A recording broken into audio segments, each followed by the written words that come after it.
হত্যাকারীর বিরুদ্ধে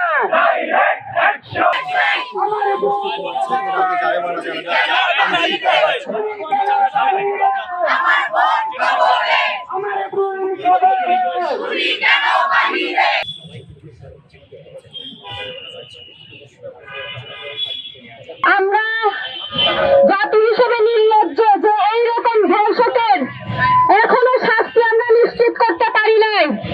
দেশে একটির পর একটি ধর্ষণ হয়ে যাচ্ছে আর কত বোনকে আমরা হারাবো তার কোনো ঠিক নাই। আমরা স্বরাষ্ট্র উপদেষ্টাকে বলতে চাই, আপনি যদি আপনার দায়িত্ব পালন করতে না পারেন তাহলে আপনি আপনার গদি ছেড়ে দেন,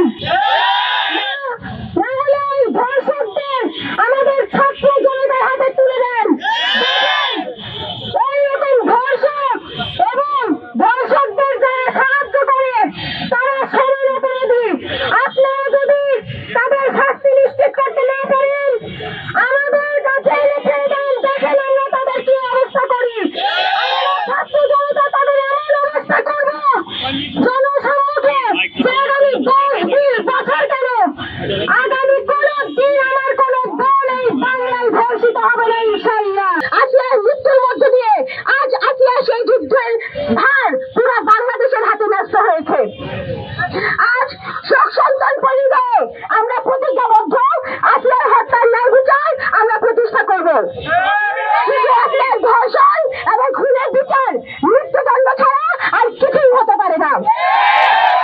ধর্ষকের সর্বোচ্চ শাস্তি মৃত্যুদণ্ড এবং ধর্ষকের সাহায্যকারীদের আইন অনুযায়ী সর্বোচ্চ শাস্তি নিশ্চিত করতে হবে।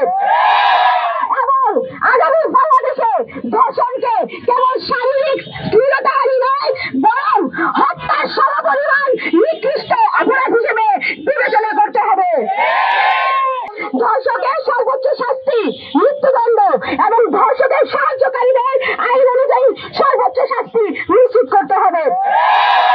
এবং আগামী বাংলাদেশে ধর্ষণকে কেবল শারীরিক স্থিরতাহানি নয় বরং হত্যার সমপরিমাণ নিকৃষ্ট অপরাধ হিসেবে বিবেচনা করতে হবে।